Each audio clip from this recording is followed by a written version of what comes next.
Mark Carney, Governor of the Bank of England, is defending his decision on rates. Carney was questioned on his well-known views on Brexit and replied that growth is now up to 2% lower than expected in the bank's forecast on the eve of referendum, which was predicated on a Remain vote and a weaker global economy. And he said, "Real household incomes are about £900 per household lower than we forecast in May of 2016, which is a lot of money." But Tim Folkers, Director of Financial Services at Parliament Street, told Express.co.uk that Mr Carney is once again playing politics with Brexit and UK growth.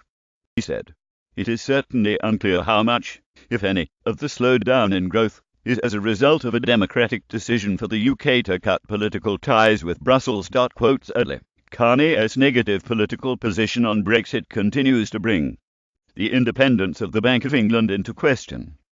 Bank of England Governor Mr Carney was also forced to defend his decision to hold interest rates this month, despite making clear noises to households and markets that rates were set to rise.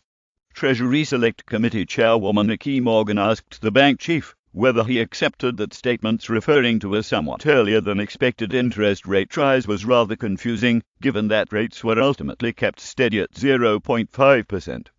Mr Carney said a hike was never set in stone. He said, "We give guidance. The guidance is conditional on the economic outlook." Carney's negative political position on Brexit continues to bring the independence of the Bank of England into question. Tim Folkers, Director of Financial Services at Parliament Street: "If the outlook changes, the actual policy stance will adjust. And of course the policy stance is determined by the sum of the individual decisions." He told MPs during a Treasury Select Committee hearing on Tuesday. "What happened was the economy did not in the first quarter evolve broadly in line with our forecast."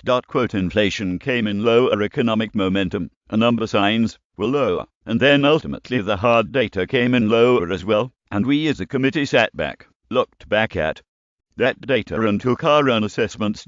While two members of the Monetary Policy Committee, MPC, voted in favour of an interest rate rise, Carney said the majority thought it made sense to take a bit of time to see that the momentum that we expect as a committee in our forecasts, the momentum in the economy to re-establish itself before raising interest rates. The governor has been dubbed the unreliable boyfriend by critics, who say he has failed to follow through on monetary policy guidance on multiple occasions.